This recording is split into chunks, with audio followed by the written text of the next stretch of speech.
Bonjour, bon midi, désolée du petit retard. Je suis Maria-Louisa Romano, chef de l'action éducative, citoyenne et culturelle au Musée McCord-Stewart. On est heureux de vous retrouver virtuellement aujourd'hui pour le troisième échange urbain de 2024-2025 qui est présenté en collaboration avec Héritage Montréal.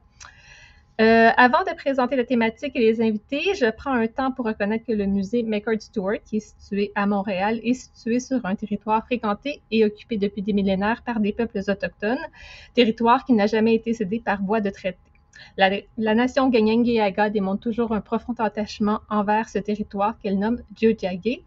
Et reconnaissant les conséquences désastreuses du colonialisme pour les premiers peuples, le musée McCord-Stewart considère qu'il est de son devoir de contribuer à une meilleure connaissance des cultures autochtones et de soutenir le maintien de leur vitalité.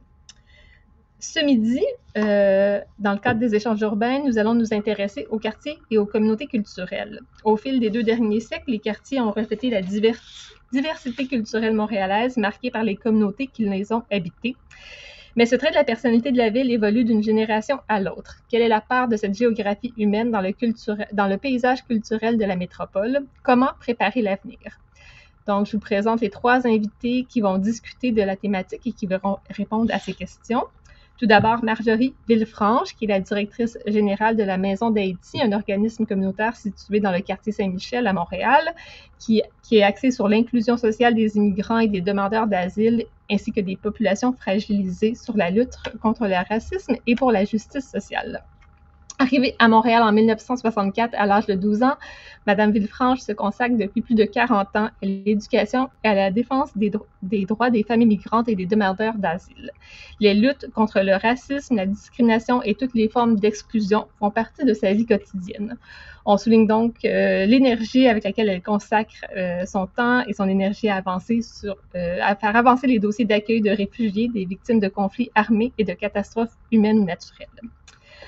Deuxième invité, Delfino Campanile, a travaillé pendant 24 ans au CLSC Parc Extension et au C3S de la Montagne, maintenant le CIUS du Centre-Ouest, où il a piloté pendant ces années plusieurs dossiers portant sur le développement local et communautaire. Dans le cadre de ses responsabilités, il a soutenu la mise en place de projets de diverses ressources communautaires et des instances de concertation dans les secteurs de la jeunesse et de la famille, de l'aménagement urbain et de l'habitation sociale, de l'économie communautaire, de la santé mentale et de l'accueil et l'intégration des personnes immigrantes et réfugiées.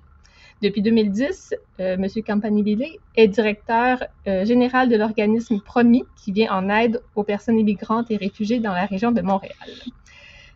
Troisième invitée, Valérie Beaulieu, qui est directrice du service de la culture de la ville de Montréal depuis 2022. Elle est diplômée du Conservatoire d'art dramatique de Québec et elle œuvre au sein du milieu culturel depuis plus de 20 ans.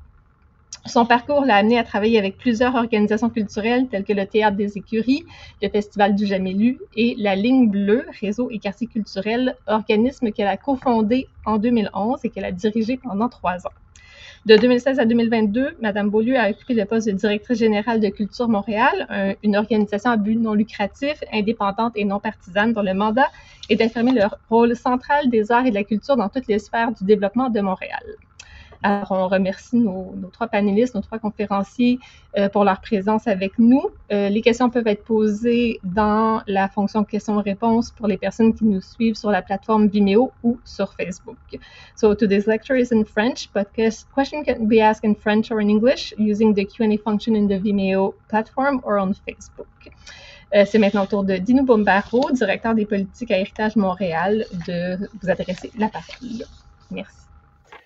Merci. Merci Maria-Louisa, merci au musée McCord-Stewart et merci à nos panélistes de cet après-midi, également à tout le monde qui prend quelques instants avec nous ce midi pour explorer cette question des quartiers, mais sous l'angle des communautés qui les habitent. On a beaucoup avancé dans la connaissance de l'histoire de nos quartiers. Ou de la sociologie d'une part et d'autre, mais nous, on pensait qu'il serait intéressant d'aborder la question de la transformation, voire de la requalification de certains quartiers à travers les communautés qui les habitent, donc de faire une espèce de jumelage, sans parler de fusion entre, d'une part, le territoire et les gens qui l'habitent, mais sous l'angle de la culture, des modes de vie, enfin. Et c'est pas quelque chose qui est nouveau. Regardez l'historique de Montréal, les grands monuments que peuvent être, si on veut dire, la Maine, qui a été reconnue comme un lieu historique national à l'échelle du Canada pour la diversité qu'elle incarne, mais la Maine, en fait, c'est un lien entre plusieurs espaces. Mais qu'en est-il de ces quartiers eux-mêmes? Et aussi, comment est-ce que ça évolue d'une génération à l'autre? On se rappellera comment à l'échelle du Canada, les Portugais de Montréal ont reçu un prix dans les années 70 comme un prix orange pour avoir sauvé une partie du plateau Mont-Royal sans trop le savoir, hein, simplement par l'occupation des lieux, un quartier qui était, le quartier portugais, il y a le parti Portugal, mais avant ça, il y avait les communautés juives qui étaient elles-mêmes très diversifiées par leurs origines en Europe de l'Est, qui sont multiples. Alors, il y a tout un historique qui est intéressant, mais il y a une géographie qui est aussi intéressante. Et nous sommes à un moment peut-être aussi il y a un bel alignement de planètes. Là, puis je ne parle pas du phénomène qui s'est produit au début de l'année en février avec les 7 planètes du système solaire. Là. Allez voir M. Hernandez au planétarium pour ça. Mais je pense notamment à un outil qui est un outil sur le territoire, qui est le plan d'urbanisme et de mobilité que la ville s'apprête à adopter après héritage, on dit à peu près juste une vingtaine d'années de retard. C'est juste ça. Quand on s'intéresse au patrimoine, on s'intéresse à la longue durée, dirait l'autre. Et d'autre part, le plan de développement culturel de la ville qui a fait l'objet, tous les deux ont fait l'objet de consultations et c'est en ligne pour être mis à jour cette année, dans quelques mois d'aujourd'hui.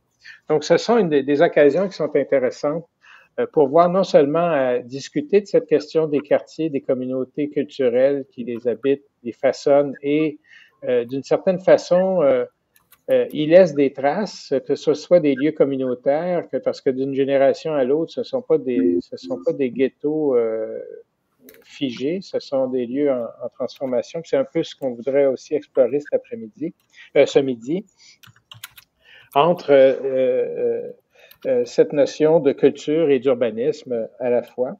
Et je vous rappellerai peut-être en dernier lieu, on a à Montréal une image de marque. Il y a quelques années, Héritage Montréal s'était associé au National Geographic et d'autres organismes et avait fait de Montréal la première expérience d'une démarche géotouristique. C'est un programme que le National Geographic avait développé pour un peu faire non pas un contrepoids, mais un répondant, un complément plutôt culturel au tourisme écologique qui était en développement à travers le monde. Et ils avaient beaucoup abordé cette question sous l'angle des pays, un peu des régions, le Vermont notamment. Et c'est la première fois qu'une ville faisait l'objet de cette démarche et ça a été fascinant de voir qu'est-ce que les Montréalais ont répondu à la question qui leur était adressée. Quels sont les lieux significatifs pour vous? Alors, ça allait de toutes sortes de façons, puis c'était la mosaïque montréalaise qui était reflétée à travers ça. Mais c'était une époque également où la Ville de Montréal s'était donnée, au niveau de son comité exécutif, d'une responsabilité sur le branding. Et c'est le branding, peut-être anticipant l'aventure que Québec a connue avec le célèbre brandeur étrange, extraterrestre presque. Et on se dit, est-ce que on va beaucoup mettre des noms sur certains quartiers, la petite ceci, le petit cela, le quartier de ça, celui. Est-ce que ce sont des effets de style ou est-ce qu'il y a une authenticité plus enracinée? Alors, ça fait partie des discussions qu'on souhaiterait, des échanges. Hein, c'est un échange urbain, là, et on n'a pas d'obligation de résultat, mais je pense qu'on peut s'enrichir collectivement autour de cette notion qui aussi s'incarne dans des lieux physiques. Hein, est-ce que ce sont des salles communautaires, des lieux de rassemblement? Et peut-être c'est l'occasion aussi d'entendre Marjorie Villefranche qui peut nous parler dès à présent de son expérience qui gravite, je crois, autour d'une notion de maison d'Haïti. Alors, merci Dino. Bonjour tout le monde. Merci d'être là. Bon, alors moi, je vais vous présenter un petit peu effectivement le quartier Saint-Michel. la Maison d'Haïti, bien sûr, parce que c'est un petit peu pour moi en tout cas, une organisation un peu phare dans le quartier parce qu'on est là depuis 40 ans. Donc, le quartier Saint-Michel, grosso modo, je dirais que c'est 250 000 habitants à peu près. Mais si vous voulez imaginer comment est-ce qu'il existe, c'est un quartier qui existe entre deux carrières, donc la carrière Miron, la carrière Francon, entre deux boulevards urbains, donc la métropolitaine et le boulevard industriel. Et puis, il y a un autre secteur qui est un peu un octogone, qu'on appelle l'octogone François Perrault. Donc, c'est à peu près ça le quartier. Donc, c'est un quartier quand même, quand je vous décris le quartier, on ne dirait pas que c'est un quartier agréable à vivre, bien sûr, puisque là, entre deux boulevards urbains de carrière, on dit aussi que c'est un des îlots de chaleur. Quand vous regardez les cartes des CLSC, que vous regardez les îlots de chaleur, vous verrez qu'il y a un secteur de Saint-Michel qui est particulièrement affecté par les îlots de chaleur. C'est un quartier donc qui manque de verdure, on est d'accord. Et aussi dans les secteurs, il y a certains secteurs dans le quartier Saint-Michel, donc le secteur du boulevard Saint-Michel, qui est un désert alimentaire total. Ça veut dire que c'est un boulevard, c'est de Saint-Laurent à Rivière-des-Prairies, il y a pas de supermarché. Donc, ce qui veut dire que les habitants, donc dans ce couloir, parce qu'il faut comprendre aussi que c'est à cause des carrières, c'est deux couloirs. Donc, il y a le couloir Saint-Michel et le couloir P9 qui est pris avec une carrière au milieu. Et donc, les gens qui habitent ces deux couloirs-là habitent le même quartier, mais la communication est très difficile puisqu'il y a cette carrière au milieu. Donc, c'est pour vous décrire un petit peu un quartier qui est quand même un peu étonnant. La communauté haïtienne, quand elle est arrivée dans le quartier, enfin, la Maison d'Haïti s'est installée dans le quartier en 1983. Pourquoi elle s'est installée dans ce quartier? Parce qu'elle suivait la communauté qui s'était installée là. Nous, avant, on était sur Saint-Denis et la population a bougé, a commencé à louer des appartements et des logements dans Saint-Michel. Donc, nous, on les a suivis, on est arrivés là. Et arrivant là, on arrive dans un quartier. C'était pas une rue passante. C'était pas une rue comme la rue Saint-Denis. On a réalisé qu'on est arrivé dans un quartier. Donc, quand on est arrivé dans ce quartier, la carrière Miron était encore le site d'enfouissement des déchets à ciel ouvert. Donc, vous imaginez un peu le quartier, donc où il y a tous ces camions qui circulent, qui vont déposer les déchets. Le site d'enfouissement est à ciel ouvert. Alors, il y a toutes les odeurs, il y a toutes les mouettes, chaque fois que le vent se soulevait, alors il y avait tous les déchets qui volaient dans le quartier. Et les parcs, effectivement, quand on a regardé les parcs à ce moment-là, en 83, c'est quand même des parcs en piteux état. Ce qu'on peut dire aussi dans l'installation de la communauté haïtienne et de la Maison d'Haïti dans le secteur Saint-Michel, je vais vous parler plus de ce secteur-là, puisque c'est le secteur que je connais le mieux. On a été accueillis par une communauté italienne, une communauté italienne plutôt vieillissante à l'époque, mais quand même une communauté italienne qui a accueilli la communauté haïtienne, je peux dire. Et j'ai des souvenirs encore de certaines années, de ces années-là, donc cette décennie-là, où il y avait encore sur des grands terrains inoccupés, pendant l'automne, des ventes de grands barils de tomates et de raisins pour l'automne que tenait la communauté italienne. Tout ça a disparu, bien sûr, parce que les terrains ont été construits.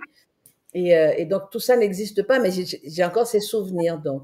Et je dis, voilà que la communauté italienne, finalement, les personnes qui habitaient là, donc les membres de la communauté italienne ont quitté ou sont décédés, parce que comme je vous disais, c'était une communauté assez vieillissante. Et les Haïtiens les ont remplacés au fur et à mesure, les gens d'origine haïtienne. Et maintenant, c'est la communauté haïtienne qui est un peu la communauté d'accueil. Donc, qui accueille les nouveaux arrivants. Et il y en a eu beaucoup. Donc, que dire de ce quartier? Quand on est arrivé en 83, on a vu naître le CLSC. Il n'y avait pas de CLSC. On a vu naître aussi, et on a participé. Ce qui est important aussi de le dire, c'est que la communauté haïtienne a participé à tout cela. Par exemple, le CLSC, un des membres fondateurs du CLSC, c'était le président du conseil d'administration de la Maison d'Haïti, le docteur Gresso. On a vu aussi apparaître la TOHU, qui était une drôle de bibite, parce que toute personne ne savait d'abord TOHU, c'était quoi ce mot, qu'est-ce que ça voulait dire et tout. Et donc, on a vu apparaître la TOHU, on a adopté la TOHU, le Cercle du Soleil est arrivé. Mais tout cela, c'est des choses auxquelles on a assisté. On a assisté aussi à l'arrivée de la communauté du Maghreb. Et le fait, par exemple, je vais vous dire, le fait que la communauté maghrébine est plus sur le boulevard Jean Talon, maintenant on peut dire le Petit Maghreb. Pourquoi? Parce que c'est une rue où on peut déambuler, on peut dire le Petit Maghreb. Alors que la communauté haïtienne est beaucoup plus importante, sauf qu'il n'y a pas de petit Haïti. parce que cette communauté n'habite sur aucune avenue où on peut dire, on peut déambuler, regarder les magasins et des choses comme ça. Ça veut dire qu'on est Saint-Michel et puis P9, en fait, ce sont des voies rapides, je pourrais dire, parce que c'est des voies qui sont empruntées par des gens qui arrivent des banlieues et qui traversent finalement le quartier. Donc, on dit que c'est un quartier défavorisé, oui, quand on regarde les chiffres, on regarde combien gagnent les gens, etc., oui, avec des petites poches de petites classes moyennes, je dirais plus dans le secteur, dans l'octogone François Perrault. Voilà, c'est comme ça qu'on pourrait le dire. La situation, effectivement, c'est un quartier de nouveaux arrivants, c'est vrai, bien qu'il y ait des gens qui se sont installés là définitivement parce qu'ils ont acheté certains petits duplex et tout ça. Donc, il y a quand même une population qui est là, qui est permanente, mais c'est aussi un quartier où les communautés passent, il faut le dire. Et comment regarder un petit peu les communautés qui passent, je dirais, c'est de voir un peu, chaque fois qu'il y a un lieu de culte différent qui est ouvert, on se dit, tiens, il y a une communauté, telle communauté s'est installée ici, s'est installée là. Donc voilà. Donc comment rêver un quartier quand je viens de vous décrire quelque chose d'un peu rébarbatif, à vrai dire, tout y est rébarbatif et difficile. Ça, il faut le dire. Il n'y a aucune rue où se promener. Peut-être, je dirais, bon, comme je vous ai dit, il y a Jean Talon. Des gens ont imaginé, jusqu'à présent, il y a des projets où on continue à imaginer que sous la métropolitaine, on pourrait imaginer un endroit où les gens pourraient déambuler. Est-ce que c'est une chose possible? On a essayé d'imaginer aussi la rue Jarry, où on pourrait réaménager cette rue pour que les gens puissent y déambuler. Mais comment, tout ça, c'est de se dire comment est-ce qu'on peut imaginer par exemple, une rue, tout en essayant de maintenir, ok, les personnes qui y sont installées. Donc, les personnes qui sont installées, les petits magasins, les petits restaurants qui y sont installés. Est-ce qu'en réaménageant ces rues-là, on ne va pas faire partir tout ce beau monde parce que ça va devenir beaucoup plus cher et que les gens ne pourront plus l'habiter. Donc, il y a toute cette question qu'on se pose. Bien sûr, notre communauté, elle est là, elle est accrochée à son quartier parce qu'elle l'aime. Les gens s'identifient à ce quartier-là, mais c'est pas un quartier facile. Un lieu de rassemblement, je dirais qu'il n'y a pas beaucoup de lieux de rassemblement. Il y a certains parcs, mais c'est à peu près tout. Il n'y a pas de marché public, c'est vrai. On a imaginé, avec la table de concertation du quartier, on a imaginé que la carrière Francon pourrait devenir un endroit qui est à peu près au milieu de tout le monde et qui pourrait faire le pont entre les deux, au milieu de la carrière, entre les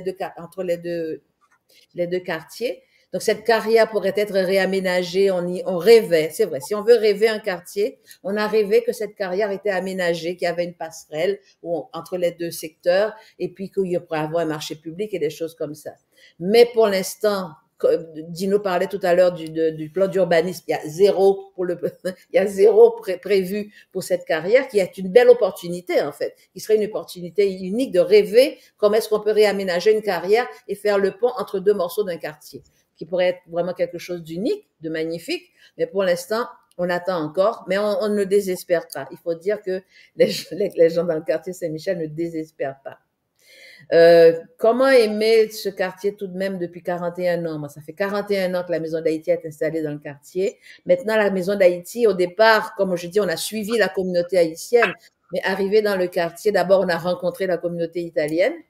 Ensuite, d'autres communautés sont arrivées. On a été la communauté d'accueil, je pourrais dire, dans ce secteur-là. Et je peux dire que maintenant, c'est un quartier qui tourne. Tout ce secteur Saint-Michel, c'est vrai que c'est un quartier qui tourne autour d'un organisme qui s'appelle Maison d'Haïti, qui est devenu vraiment la maison de tout le monde. Souvent, quand les enfants de toutes origines viennent à la Maison d'Haïti, je me demande même s'ils disent Maison d'Haïti, mais je suis pas sûre qu'ils entendent le mot Haïti. Pour eux, c'est comme un mot. Donc, ils l'identifient à un endroit où ils peuvent être là. Et donc, voilà une maison à laquelle on a rêvé parce qu'on s'est d'abord installé dans une ancienne école. Et à un moment donné, on a rêvé donc de cette nouvelle maison qu'on a construite et que nous aimons beaucoup. Et pourquoi on l'a construite? Parce que, en fait, on voulait, après le tremblement de terre, marquer le coup, marquer le fait qu'on était attaché au quartier, marquer le coup aussi qu'on voulait participer au développement de ce quartier. Et on a fait des focus group avec les gens du quartier pour savoir qu'est-ce qu'ils veulent. Si on va construire quelque chose d'autre, est-ce qu'il y a quelque chose qu'ils voudraient qu'on ajoute dans le quartier? Et ce qu'on a pu constater, c'est qu'ils nous ont, les 2 focus group qu'on a eu nous ont dit, il nous faut un endroit, un petit endroit où on peut se réunir, on peut faire des spectacles, on peut venir regarder des films et on peut venir voir des spectacles, des expositions. Et donc, c'est ce qu'on a fait. On a voulu quelque part marquer le quartier avec donc cette petite salle de diffusion. Donc, l'organisme communautaire, et c'est rare un organisme communautaire dans lequel il y a une salle de diffusion. Il y a un lieu culturel et un organisme communautaire en même temps. On a pris un peu comme modèle, souvent je pense au Brick qui est dans le quartier de Brooklyn, et ça me fait penser un petit peu à ça. Et comment est-ce qu'on peut comment est-ce qu'on peut mélanger un organisme communautaire avec un lieu culturel? Donc on y arrive. Pas toujours facilement parce que le financement ne suit pas toujours, mais c'est un peu ça le rêve de la Maison d'Haïti, d'être installé là. Et comme vous voyez l'image, c'est une image aussi où on a voulu marquer le coup, c'est-à-dire donc avec tout ce qu'on pouvait dire du quartier Saint-Michel et tout ce qu'on pouvait dire des communautés haïtiennes et de dire des gangs de rue et tout ça, on a voulu marquer le coup en travaillant avec notre architecte pour qu'il construise quelque chose de beau, parce que c'est à ça qu'on veut qu'on assimile la communauté haïtienne et Saint-Michel, un bel objet, quelque chose de beau, dans lequel, quand on circule dans la Maison d'Haïti, on est entouré de tableaux et d'œuvres. Et donc, pour nous, c'était ça aussi, c'était notre statement dans le quartier, de dire qu'on mérite ça. Les gens du quartier méritent des beaux endroits. C'est pas toujours, tout n'est pas que lamentable, parce qu'il y a des belles choses. Tohu, c'était un des statements. La Maison d'Haïti, c'en est une autre. Et je pense que c'est super important de marquer cela. Donc, on aime ce quartier, comme je vous le disais. Et puis, actuellement, la communauté haïtienne et la communauté noire, on est en train de développer quelque chose d'autre qui est la société d'habitation des communautés noires.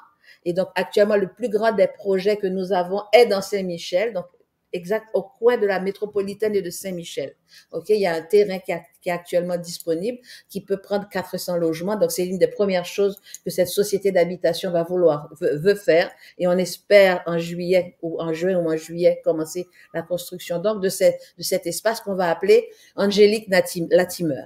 Donc, c'est un peu ça, comme ça, que la communauté prend possession finalement de ce quartier, essaye de le développer et essaye de marquer aussi les espaces avec des choses qui sont belles, des espaces qui sont agréables on tente. Comment rendre agréable quelque chose qui est à côté de la métropolitaine? Est-ce que c'est une chose possible? Nous, on pense que oui. Donc, voilà notre défi pour les années à venir. Ben, écoutez, c'est déjà pas mal de nous donner cette trajectoire qui comprend beaucoup d'affirmations, mais aussi beaucoup de complicité. Hein. On parle des communautés qui se succèdent, qui s'accueillent, qui se voisinent. Là. Il y a une notion de quartier qui n'est pas uniquement dans la pierre et dans les corniches.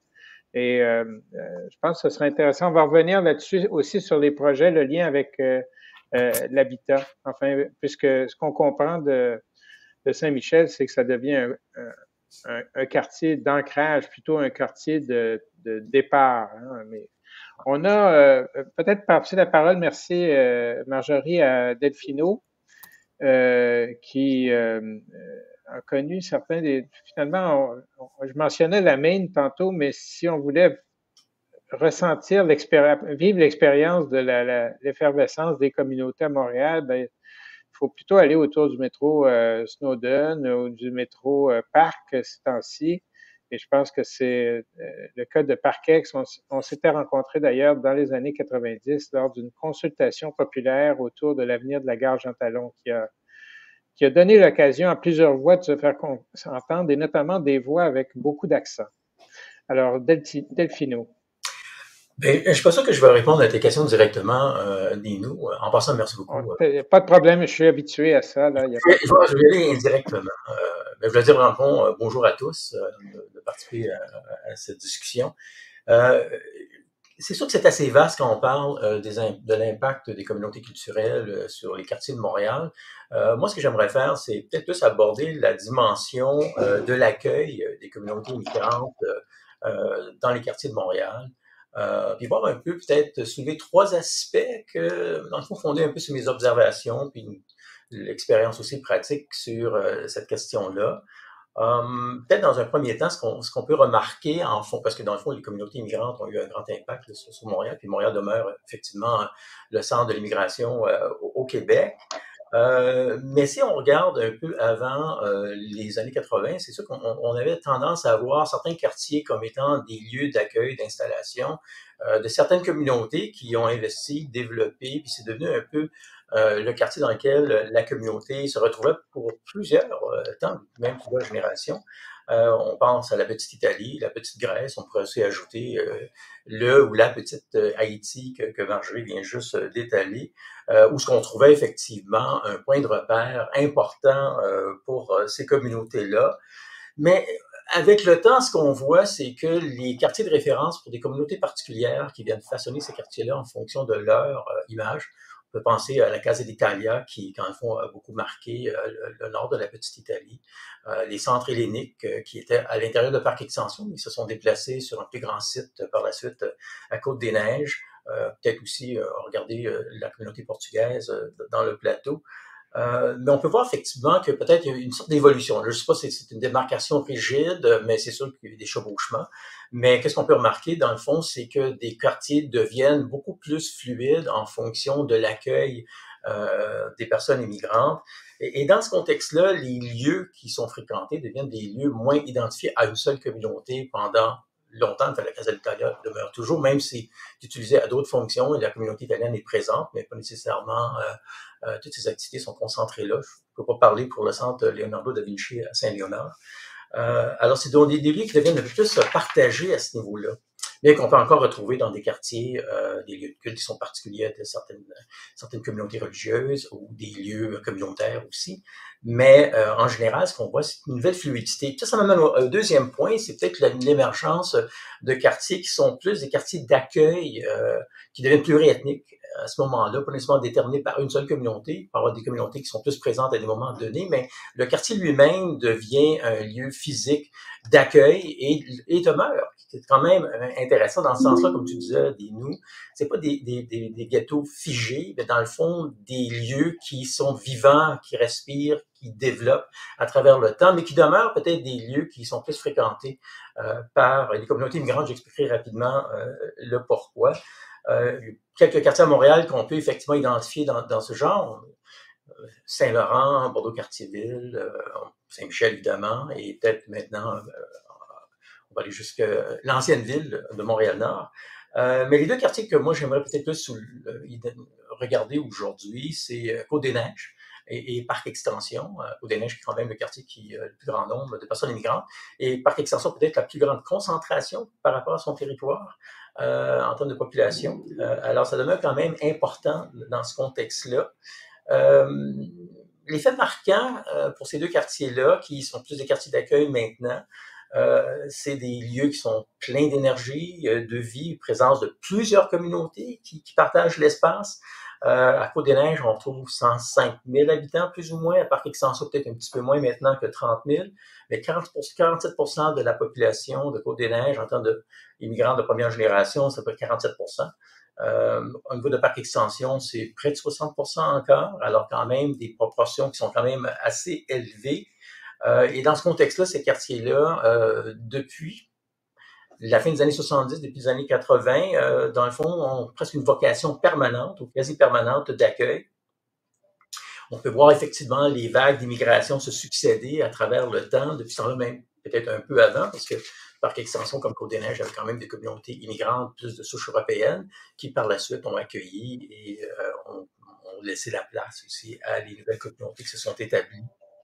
En effet, on pourrait même faire des expériences ou des exercices d'archéologie sociale dans ces quartiers-là, surtout si on prend Parc Extension, prendre un seul lieu, un bâtiment ou une artère commerciale, et regarder à travers le temps l'occupation par des communautés qui commencent l'après-guerre avec les communautés européennes de l'Est, les communautés arméniennes, les communautés italiennes, communautés grecques, et jusqu'aux communautés sud-asiatiques d'aujourd'hui. Si on prend l'artère commerciale de Jean Talon Ouest, par exemple, alors on voit la succession des commerces à travers le temps reflétant les communautés sans périodes de fermeture, sans longues périodes de lieux qui ne sont pas occupés, des lieux qui deviennent dévitalisés. En effet, on a une succession fluide à travers le temps qui fait en sorte que jusqu'à ce jour, pour ceux qui veulent se promener à Parc Extension sur la rue Jean-Talon-Ouest, vous allez voir une grande concentration évidemment de commerce, de lieux alimentaires de la communauté, des communautés sud-asiatiques, mais encore avec des reflets de la communauté grecque, communauté italienne, beaucoup moins maintenant. Mais encore ça, alors, des éléments quand même intéressants de reprise et de relance à ce niveau-là qui demeurent à travers ces quartiers-là. Le pourquoi, quand même, c'est beaucoup parce que ces quartiers-là aussi ont développé à travers le temps, puis ça maintient aussi cette caractéristique-là organique, hein, pas nécessairement planifiée, de lieux d'accueil. C'est parce qu'ils ont développé aussi des infrastructures socio-communautaires importantes qui permettent d'accueillir, soutenir toute personne immigrante en fonction des différents statuts, différents cadres socio-économiques, pour assurer que les gens trouvent leur place à l'intérieur de ces communautés-là. Pour la période qu'ils ont besoin, évidemment, par la suite, les gens vont se déplacer vers d'autres lieux. Les communautés européennes de Parc Extension et Côte-des-Neiges, sur certaines parties, se retrouvent par la suite dans d'autres lieux, soit à l'est de Montréal, à Laval ou ailleurs. Et les places seront réoccupées par les nouvelles communautés. Les infrastructures qui ont été développées, quand même, sont importantes parce que les personnes migrantes, comme on le sait tous, vivent des problématiques quand même importantes. Pauvreté, déqualification, taux de chômage sont souvent plus élevés que les natifs, difficulté de se loger convenablement dans ces contextes-là, l'accès aussi peut-être plus limité pour certains types de services, en santé par exemple, si on pense à des demandeurs d'asile, les problèmes de discrimination qui existent toujours. Alors, ce sont des cadres quand même qui font en sorte que, tu sais, les gens vivent des situations difficiles, mais le quartier, à travers le temps, a développé quand même des structures pour être en mesure d'y répondre et d'aider les gens à naviguer ces éléments-là.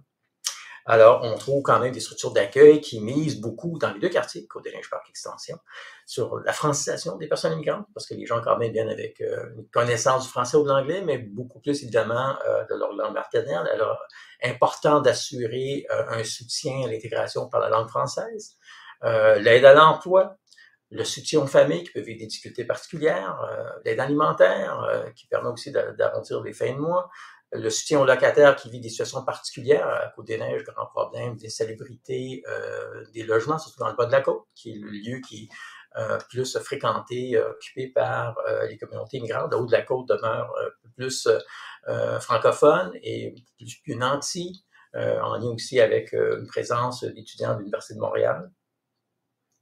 Alors, au fil des ans, les deux quartiers ont quand même développé. Et au fil des ans, on parle quand même de quelque chose de relativement récent. On ne parle pas du début du 20e siècle.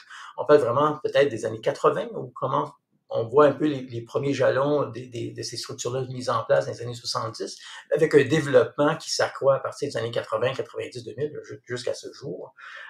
Et ça donne aux deux quartiers des capacités, avec des variations, d'être en mesure, tu sais, de vivre une forme de prise en charge collective sur ces problématiques-là, puis travailler, intégrer, collaborer avec l'ensemble des personnes immigrantes qui y habitent et leurs représentants, les organismes aussi qui répondent à leurs besoins.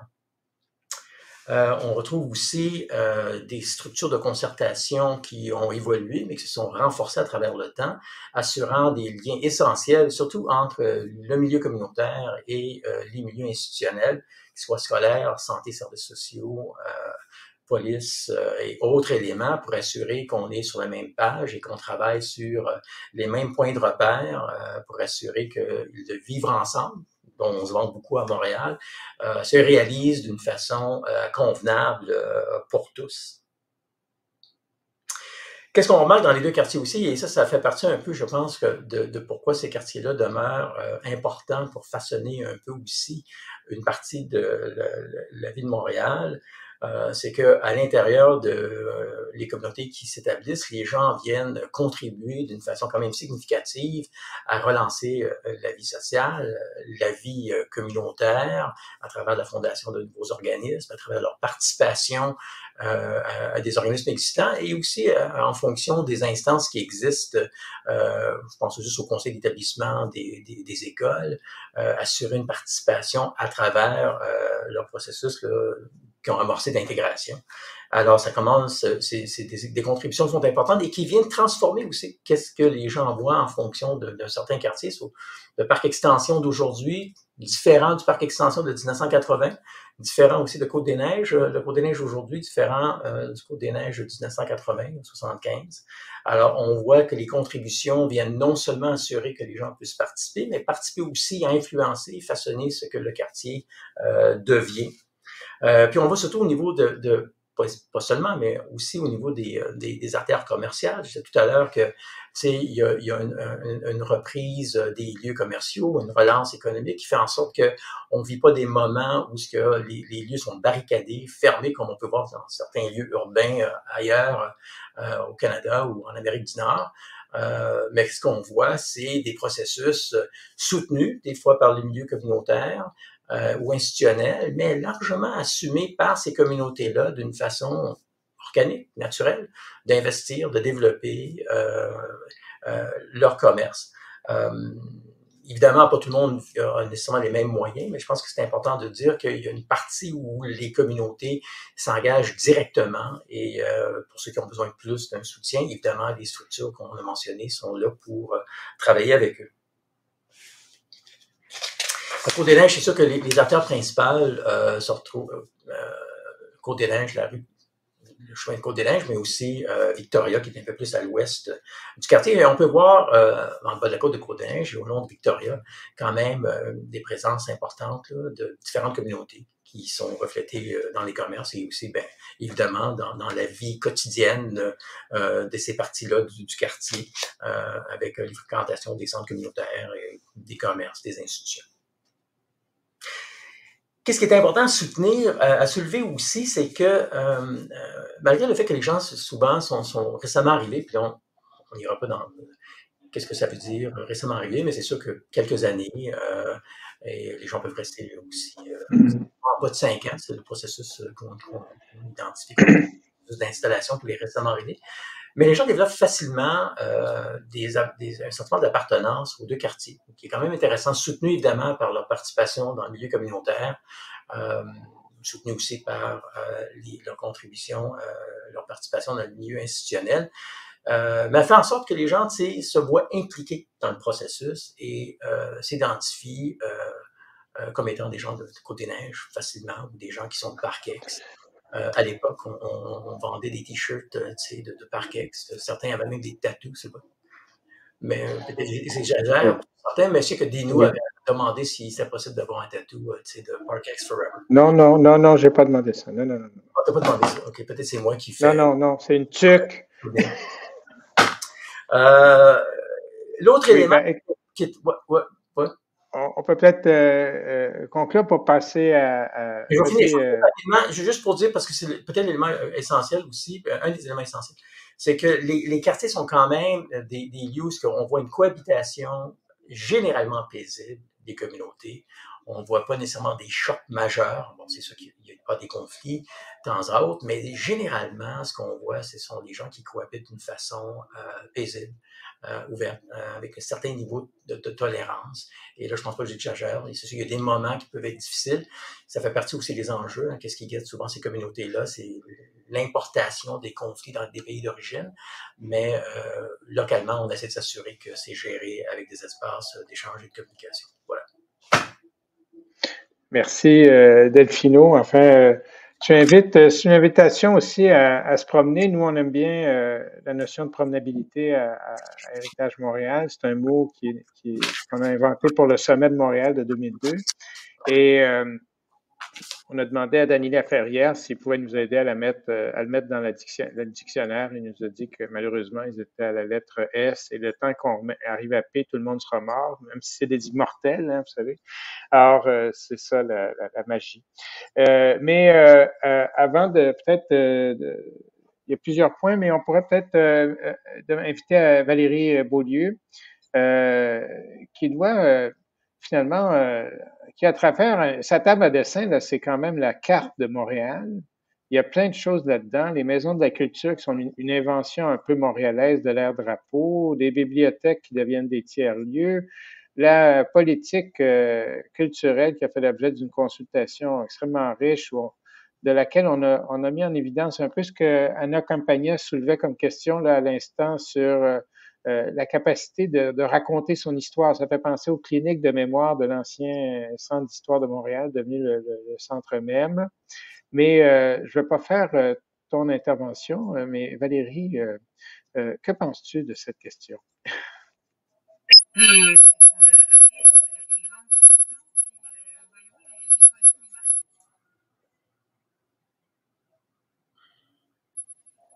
Oups.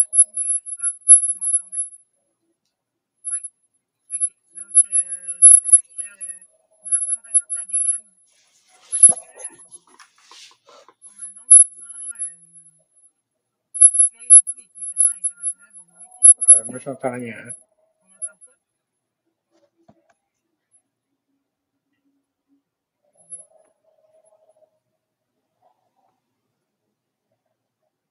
Décidément, on va dire que c'est encore un coup de nos voisins du Sud, ça. Oui. Ça marche? C'est bon? Oui, okay, c'est bien. Bon. Je ne saurais dire qu'est-ce qui s'est passé. Mais donc, rapidement, je vous disais que j'ai pas choisi une photo de Montréal, j'ai choisi une représentation de l'ADN comme image parce que on nous demande souvent, en fait, qu'est-ce qu'il y a à Montréal, qu'est-ce qu'il y a dans l'eau de Montréal pour que la ville soit aussi créative, aussi effervescente. Et puis, je pense qu'une partie de la réponse, c'est vraiment c'est cette mosaïque-là de l'ensemble des communautés culturelles qui habitent, qui vivent dans nos quartiers.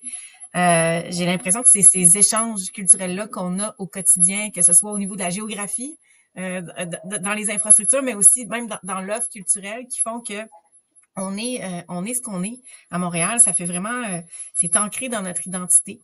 Des communautés qui habitent puis qui font vivre nos quartiers, mais quand on voit aussi tout l'aspect, oui, architectural, parce que des fois, ces communautés-là transforment l'architecture de nos quartiers, de leur quartier. La question aussi de la gastronomie qui compose. On découvre beaucoup Montréal, on découvre beaucoup les Montréalais, les Montréalaises par la gastronomie, par la restauration, par l'offre. Et puis, je pense que comme citoyens, on est aussi bien curieux, en fait, puis on aime justement avoir accès à cette offre gourmande-là là, qui est très multiculturelle, qui est très qui nous fait penser à plusieurs communautés partout dans le monde.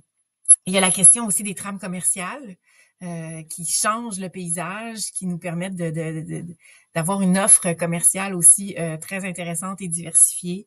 Évidemment, la culture, puis les humains qui composent ces territoires-là. Donc, j'ai l'impression que cette mosaïque-là contribue vraiment à faire de Montréal une ville qui est, oui, il y a beaucoup d'ouverture, il y a beaucoup de curiosité, mais si je prends du point de vue culturel, du point de vue artistique, une ville très, très, très, très riche, très créative, qui se démarque sur l'échelle internationale à différents niveaux.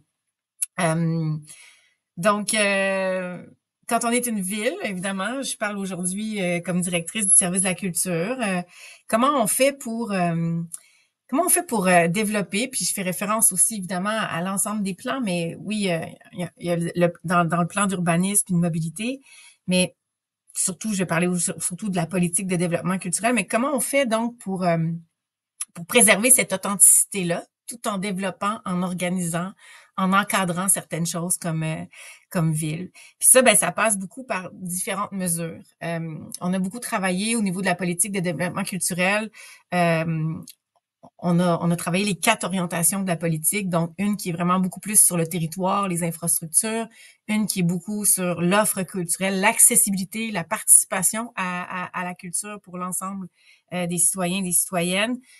Une 3e orientation qui est sur le cœur créatif et une 4e qui est sur Montréal comme une métropole culturelle, le côté justement international, le côté attractif, rayonnant de Montréal. Et dans les 4 orientations, il y a tout le temps cette préoccupation-là, en fait, de représenter la diversité montréalaise, les diversités montréalaises, que ce soit au niveau de l'aménagement du territoire, que ce soit dans le PUM comme dans la politique de développement culturel, on a quand même des préoccupations à voir comment on réfléchit avec les communautés, les espaces culturels, comment on va prendre en compte leurs besoins pour développer les futurs espaces.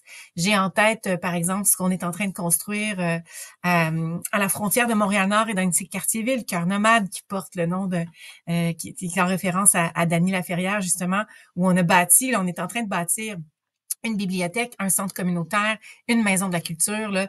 Mais tout ça, en fait, c'est comment on travaille en amont avec les communautés, comment on développe des gouvernances locales au niveau de l'offre culturelle, au niveau des espaces pour venir vraiment s'assurer de répondre à leurs besoins puis de refléter aussi l'identité des gens qui habitent ces secteurs-là. C'est le travail aussi que font les maisons de la culture dans chacun des quartiers, les agents culturels, le commissariat. Ça fait beaucoup en fonction des communautés qui entourent cette maison de la culture-là. Les maisons de la culture sont quand même des espaces culturels de proximité et on veut vraiment travailler à ce que les gens se reconnaissent sur scène, mais dans la salle aussi. Puis ça, c'est vraiment tout un travail qui se fait au service de la culture, que ce soit au niveau justement de repenser une bibliothèque, repenser une maison de la culture. Donc, on s'assure vraiment d'être dans cette représentativité-là. Tout le travail aussi, dis-nous, tu en as fait référence, le même. Donc, et aussi un travail beaucoup en co-création avec les citoyens pour s'assurer que on raconte l'histoire de Montréal par et avec, en fait, les citoyens qui l'habitent. Donc, je vous invite, si vous n'êtes pas encore allé au MEM, aller voir les expositions du MEM. Vous allez voir à quel point c'est une préoccupation dans toute la programmation. Donc, il y a cette question-là de comment on réfléchit les espaces en gardant l'authenticité puis en respectant à quelque part le côté organique des communautés, des organismes communautaires aussi qui sont là, les organismes culturels aussi. Ensuite, je dirais qu'il y a tout aussi au niveau de l'offre. Donc, comment on se rend dans des quartiers où il y a une offre moins accessible? Comment on fait du hors les murs? Avec qui on le fait? Toute cette façon-là de penser, en fait, à la question de l'accessibilité, de la participation à la culture pour tous et toutes. Donc, ça aussi, la question de la gouvernance locale, de la concertation locale est très importante. Le travail de concert avec les arrondissements aussi. Puis ce que j'ajoute aussi, je fais juste un petit retour sur Cœur Nomade parce que c'est quand même un projet qui est assez innovant pour la ville. C'est un projet qui est inter-arrondissement. Donc on a vraiment, plutôt que de cibler, on est allé par gouvernance, par frontière d'arrondissement. On est vraiment allé cibler où il y avait un désert culturel, un trou qui est qui est pris par qui est couvert en fait par 2 arrondissements. Et ça, c'est un peu la vision d'avenir aussi qu'on a, de dire, allons-y davantage avec des déserts culturels plutôt que des frontières administratives pour aménager puis développer les espaces culturels. Sur le point de vue de l'attractivité, de rayonnement, c'est sûr que quand on parle de Montréal à un niveau international, il y a beaucoup, par exemple, la question des festivals, des événements qui arrivent. On travaille évidemment à la ville, au service de la culture, au niveau de nos programmes, à avoir, d'avoir une offre de festival à grand déploiement qui se passe au quartier des spectacles, mais d'avoir dans cette offre-là une offre diversifiée qui est capable de mettre en valeur vraiment la culture, les arts montréalais, donc qui composent en fait toute cette mosaïque-là, que ce soit, oui, via le festival de jazz Nuit d'Afrique, mais on a aussi dans nos programmes un souci d'avoir des événements de proximité dans les quartiers qui ressemblent aussi aux communautés qui habitent ces quartiers-là. Donc, c'est tout c'est ça, c'est cette façon-là de repenser la ville, mais avec les personnes qui la façonnent, qui l'habitent. Puis, je pense que c'est ça, de se développer, d'avoir des outils des programmes, des politiques, des mesures, mais qui permettent de respecter cette authenticité-là, de l'encourager, de redonner aussi un peu de pouvoir aux communautés qui habitent, de venir vraiment les accompagner. Je pense que ça fait partie des choses qu'on souhaite pour développer la ville pour l'avenir, que ce soit autant au niveau de la politique de développement culturel que du plan d'urbanisme et de mobilité. On est chanceux, je pense qu'on a vraiment en Montréal, il y a vraiment beaucoup de potentiel dans le sens où, puis je pense que c'est important aussi de travailler la question de la mobilité avec ça. Marjorie fait vraiment a parlé vraiment des contraintes en fait avec les deux carrières. Ben je pense que l'accessibilité, la mobilité pour être capable d'avoir une ville justement où il y a un vivre ensemble intéressant dont Delphino faisait allusion, mais la question de l'accès, de la mobilité reste quand même intéressante et importante pour ces quartiers-là. Si on veut pas créer des ghettos, faut que ça reste quand même des quartiers ouverts, facilement accessibles, où on peut permettre des échanges. Donc voilà, je vais m'arrêter ici. Je sais pas si...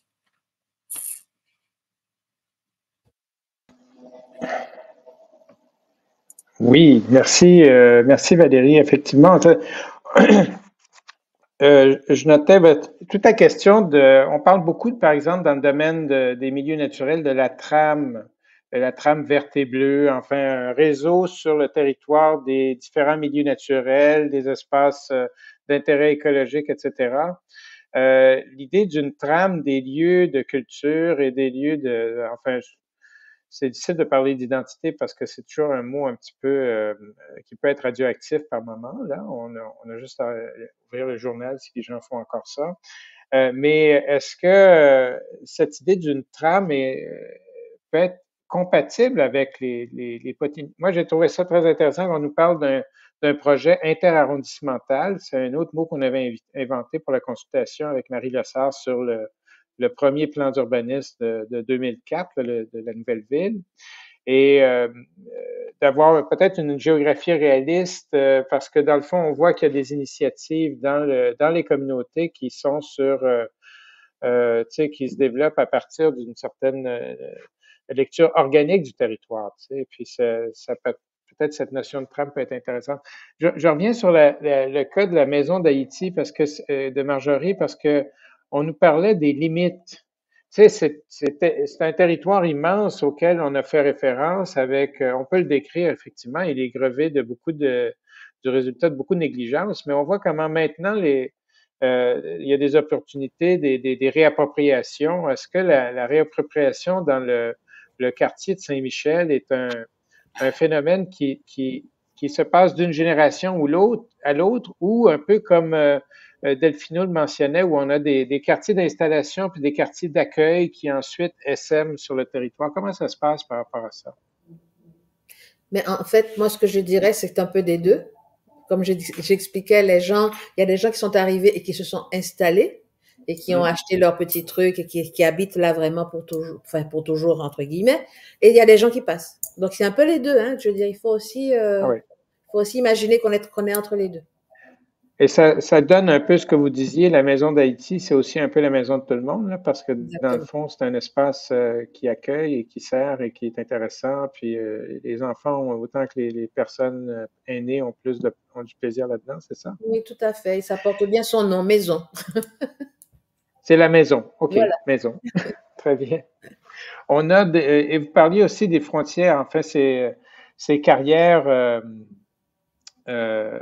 qui sont des objets. Enfin, je reprends les paroles vous savez, les échanges urbains, ça a quand même presque une quinzaine d'années d'existence, et la première intervention était celle de l'urbaniste et géographe Jean Descaries. Et Jean Descaries, il a travaillé aussi bien au projet Archipel autour de l'île qu'au Mont-Royal et qu'au projet de transformation de la carrière Miron. Et son regard, c'était la montagne est une bosse, la carrière Miron, c'est la même taille, mais en creux. Donc, c'est un obstacle qui peut devenir, dans les deux cas, c'est un obstacle qui peut devenir merveilleux, hein, dans le fond. Oui, et en fait, on a le bonheur d'avoir deux carrières. Donc, il y a comme deux choses possibles. Déjà, on a transformé la carrière Miron en parc Frédéric Bach, mais il y a l'autre carrière qui attend et qui pourrait faire quelque chose de magnifique. Donc, un peu peut-être, c'est un choix de carrière, finalement. Voilà, exactement.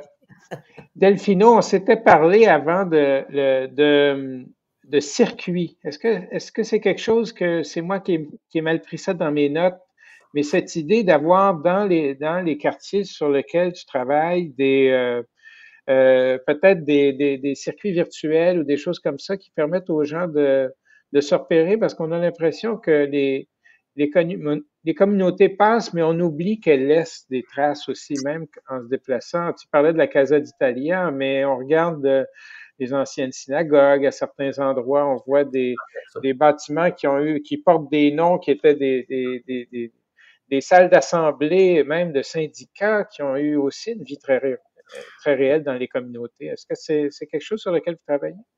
Ben, c'est quelque chose oui, qui nous intéresse beaucoup. Puis effectivement, peut-être avec le département de la culture de Montréal, ça peut être intéressant de voir comment on développe ces éléments-là pour pas que la mémoire soit complètement perdue.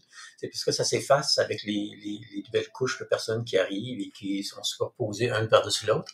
Et on perd un peu le sens de ce qui était là au début, qui demeure quand même important à se mémoriser. Alors, nous, on regarde la possibilité d'organiser projet qui peut être plus une visite virtuelle à travers le temps. C'est pas une machine à remonter dans le temps, mais qui nous permettrait de revoir un peu des étapes importantes dans les milieux pour que les gens peuvent voir un peu qu'est-ce qui se passe, puis s'approprier leur propre milieu, puis comprendre un peu la trajectoire du développement de leur quartier. Alors ça peut être intéressant de voir un peu dans quel sens ça peut aller. Mais j'avais juste un commentaire en passant en écoutant Mme Beaulieu. Je trouve ça intéressant quand même qu'il y a une volonté de travailler avec les structures locales, développer un processus de co-création. Mais en même temps, moi, mon problème avec la planification, souvent, c'est que ça peut aller beaucoup en termes d'une approche qui peut être vue comme étant on veut louanger les valeurs du bottom-up, mais dans le fond, on a des pratiques top-down. Alors, on entend de politique, mesures, orientation. Ça serait peut-être de voir, on peut-tu avoir un équilibre, une coexistence avec liberté d'action, autonomie des milieux, expérimentation dans les milieux, soutenue par la ville dans ce contexte-là, qui ferait en sorte qu'on pourrait avoir effectivement des différences plus intéressantes qui permettraient à l'ensemble des Montréalais d'aller découvrir ce qui se passe sur les quartiers, qu'ils soient immigrants ou non, ou peu ou pas, mais ça permettrait de voir un peu l'existence de ces choses parce que nos réponses en planification, c'est souvent, ben voilà ce qu'on pense que vous avez besoin en fonction de ce qu'on a déjà entendu à un moment donné par une partie de la population, mais qui peut-être ne correspond pas à les éléments. Ouais. Une critique sur la planification.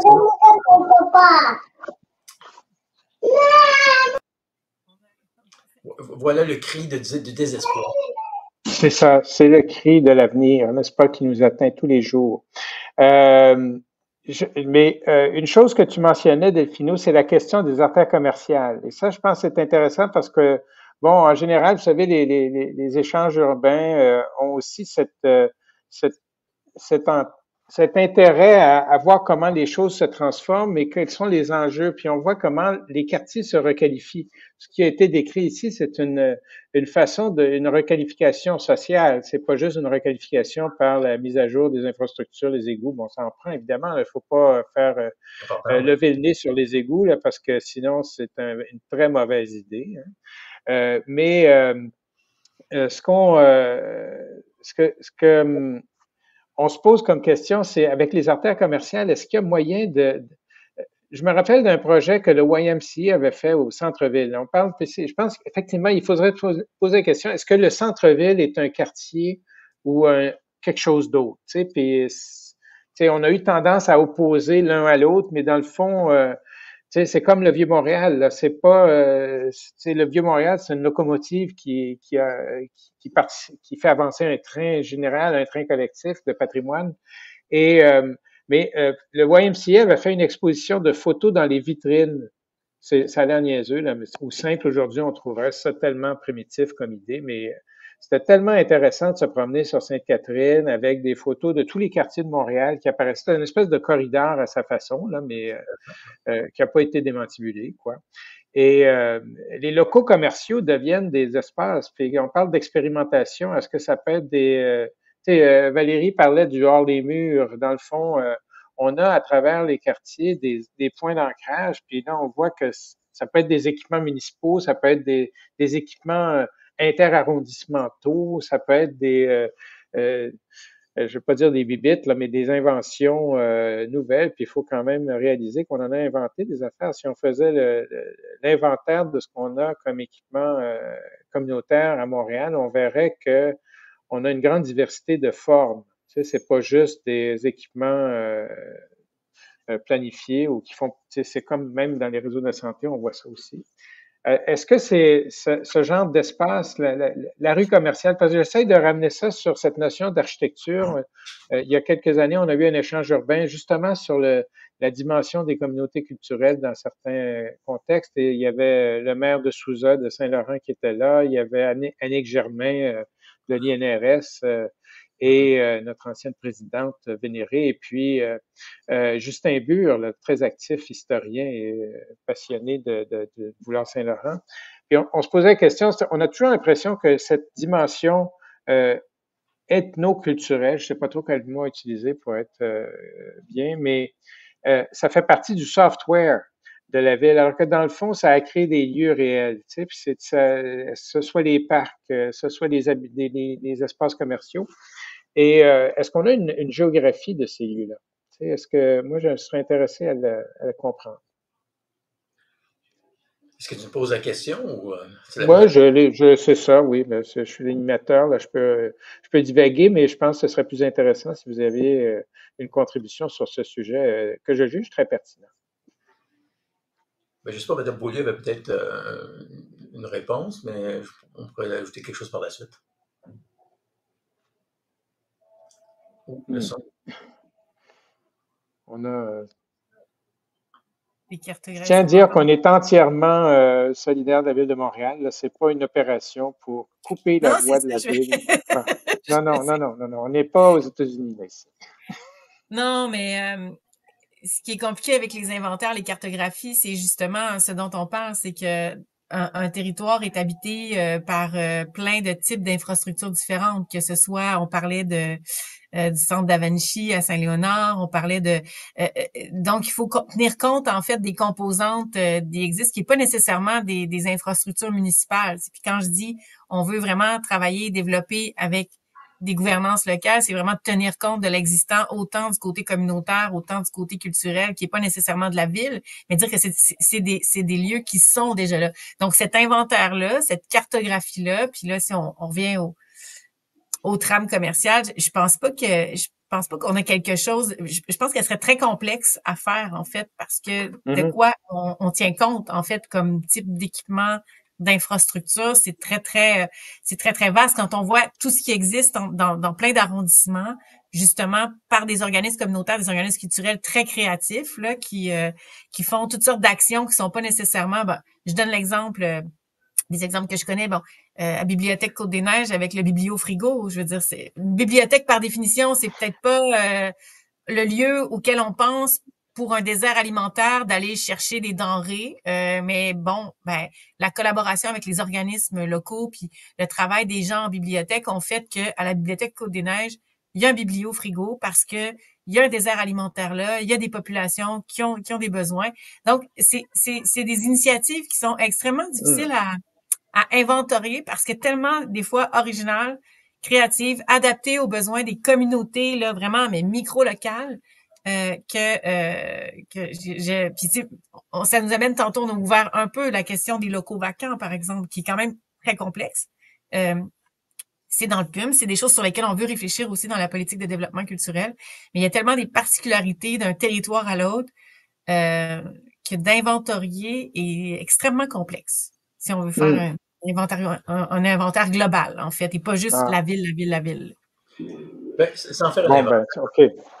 Vas-y, Delphino. J'aimerais peut-être simplement souligner que les artères locales dans les quartiers sont des lieux quand même dynamiques qui peuvent être attrayants pour les gens. S'assurer aussi qu'il y a un certain soutien. Il y a eu des démarches dans le passé là, pour assurer que les artères avaient accès à du soutien technique, mais peut-être certain soutien financier dans certains cas. Mais ça demeure important à maintenir, même si la grande partie des artères dans nos quartiers sont maintenues par l'effort des personnes qui investissent leurs propres moyens là-dedans, leur propre argent. C'est important de valoriser ça parce que dans le fond, on se retrouve quand même avec des artères très dynamiques sur Victoria, sur Côte-des-Neiges, sur Jean Talon Ouest. avec un certain regard bénéfique, bienveillant des autorités, mais en même temps, ça se passe localement par les gens qui ont décidé eux-mêmes de se retrousser les manches, puis d'investir, puis de faire des choses. Ça, faut trouver une façon de maintenir un soutien par rapport à ça. À l'époque des anciennes CEDEC, des anciennes conventions de développement économique communautaire, il y avait des soutiens qui étaient plus évidents. Je dis pas que la nouvelle structure n'est pas intéressante, mais je pense qu'il faudrait voir un peu comment on est capable de... Parce que cartographier, c'est une chose, mais assurer la vie dynamique des lieux comme ça, peut-être un autre élément sur lequel moi je mettrais plus d'efforts. Mais je pense que ce serait intéressant peut-être d'imaginer des exercices qui sont moins... peut-être moins systématiques, hein, parce qu'on a l'impression que pour poser le moindre geste, il faut avoir une connaissance globale et totale. Alors, dans le fond, une partie de ça, c'est quand même une société qui avance. Qu'est-ce que serait l'art si on savait tout avant de partir? Qu'est-ce que serait le voyage? Hein?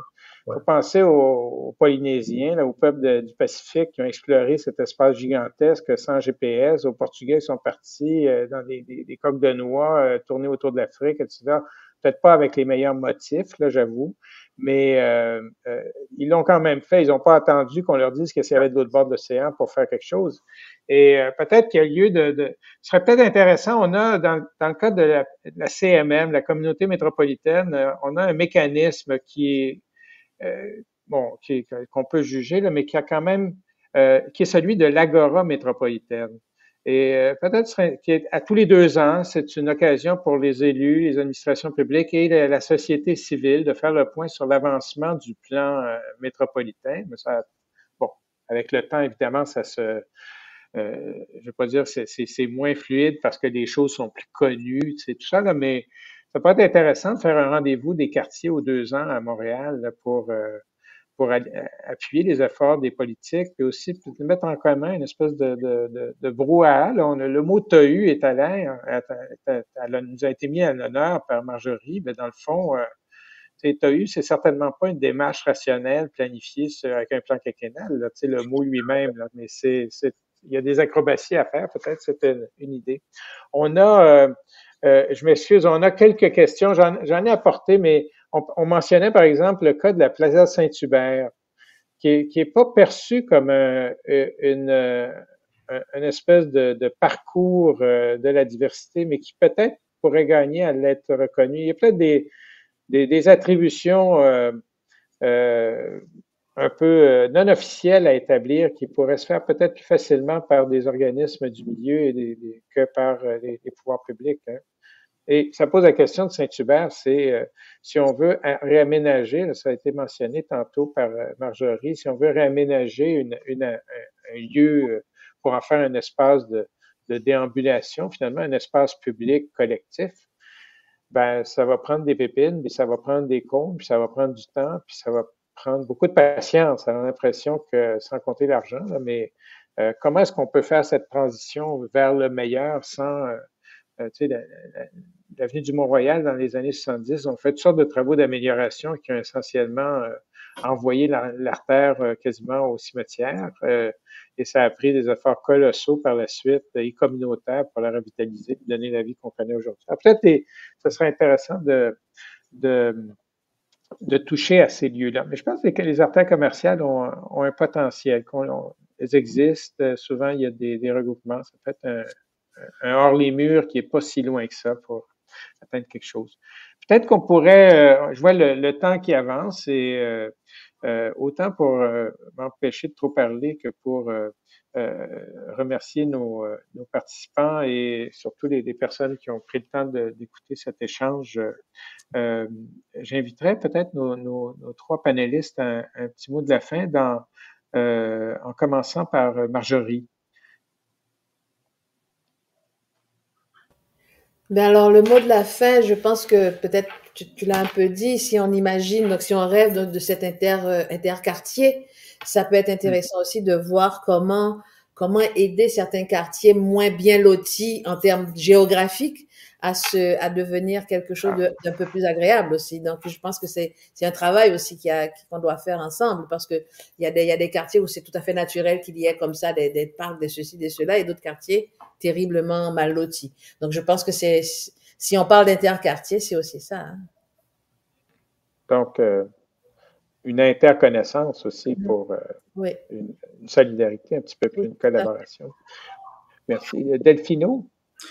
Peut-être dans le même sens, c'est-à-dire que, tu sais, ça serait intéressant, tu sais, d'avoir un équilibre entre, tu sais, une volonté de planifier un ensemble, puis assurer que les composantes de l'ensemble aussi ont une liberté d'action, une certaine autonomie, sans nécessairement, tu sais, devenir des lieux qui sont complètement fermés, mais je pense que ça va être important de se dire que la dynamique des quartiers doit être, tu sais, plus bottom-up que top-down. Tu sais, il faut assurer qu'il y a des liens de soutien des gouvernances locales, mais qui incluent l'ensemble des éléments.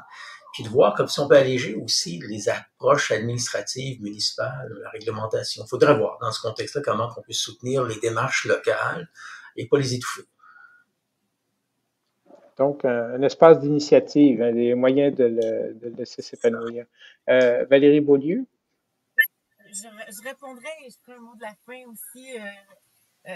Ben c'est des choses en tout cas du côté du service de la culture, c'est des choses qu'on fait, hein, les gouvernances locales partagées, quand on veut développer des territoires, on le fait vraiment avec les communautés locales, puis on essaie vraiment de travailler en fonction là, des besoins, puis d'avoir aussi cet espace-là. Les bibliothèques qu'on conçoit ne sont pas des lieux fermés, sont de plus en plus ouverts.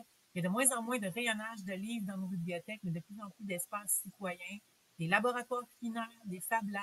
Il y a toutes sortes de choses comme ça pour venir permettre de renforcer les communautés, mais c'est des choses qui ne sont pas faites nécessairement top-down. Je dis nécessairement parce que il y a des moments où, quand on travaille sur des infrastructures, qu'on a du financement de d'autres paliers de gouvernement, qu'on est pris dans des réglementations, effectivement, d'arrondissement, de plans d'urbanisme, il faut quand même qu'on concilie tout ça. C'est pas toujours simple de concilier tout ça, mais je pense qu'on travaille très, très fort à justement s'assurer que ce qu'on va faire va répondre aux besoins. Puis moi, ce que je trouve intéressant, puis je donne l'exemple des bibliothèques, je ne vais pas parler trop longtemps, mais nos nouvelles bibliothèques, juste pour vous dire à quel point il faut qu'on soit capable de se projeter, c'est qu'on ne veut plus qu'il y ait de rayonnage, de trucs fixés dans les planchers ou accrochés au mur, parce qu'on ne sait pas dans 10 ans qu'est-ce que ça va être une bibliothèque. On ne sait pas ça va être quoi les besoins des communautés. Donc, on va être capable de moduler les espaces pour être capable de s'adapter.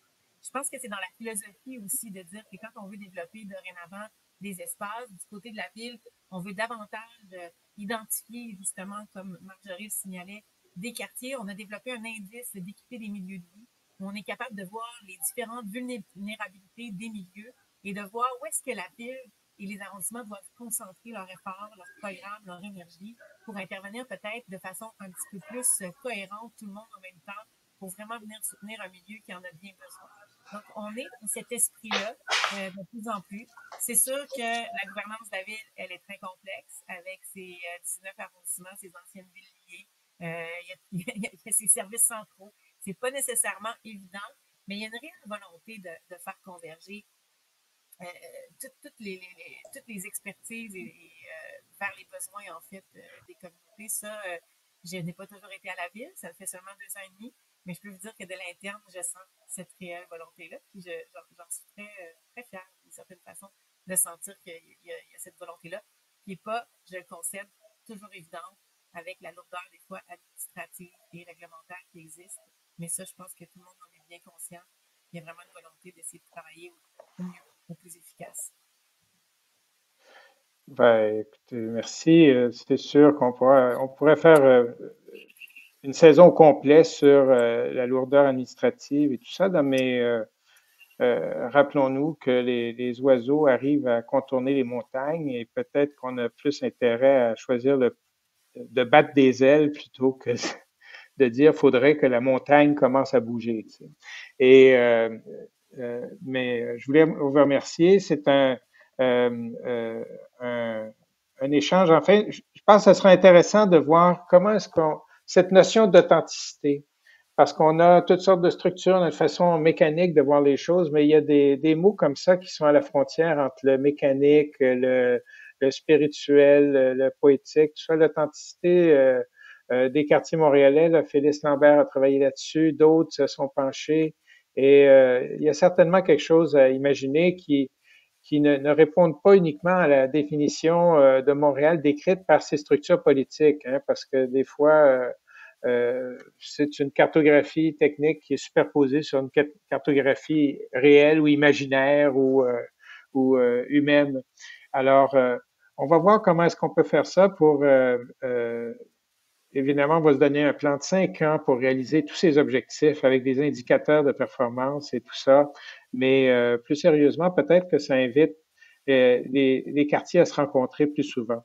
Et c'est peut-être quelque chose à faire en parallèle là, pour se donner l'occasion et le faire autour de peut-être de l'imaginaire, pas juste des problématiques, parce que les problématiques, il faut les traiter. Là, c'est pas, faut pas substituer l'un à l'autre, mais certainement il y a quelque chose à faire. On a eu plusieurs commentaires qui nous sont venus. On s'excuse de pas tous les traiter. Et effectivement, la trame des communautés est quelque chose de plus riche. Allez voir l'œuvre Give Peace a Chance dans le Mont-Royal, qui reprend un choix, c'est une sélection. Là, j'ai noté que certaines des langues ne sont pas très présentes, mais c'est une œuvre d'art qui met des mots, des écritures, des symboles dans la pierre du Mont-Royal. C'est un lieu collectif. On vous remercie pour cette participation, Marjorie Villefranche, Valérie Beaulieu et Delphino Campanile. On remercie également le musée McCord Stewart pour cette collaboration. Nous allons revenir prendre l'automne prochain avec de nouveaux échanges. Comme ils disent dans les comics, restez informés. Il y a more to come.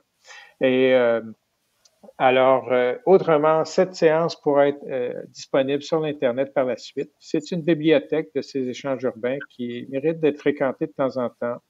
Et c'est une bibliothèque qu'on peut fréquenter dans un bâtiment avec des rayonnages ou bien sur le balcon, puisque dans l'esprit de Balconville. Alors, merci encore et bonne semaine. Merci beaucoup. Au revoir.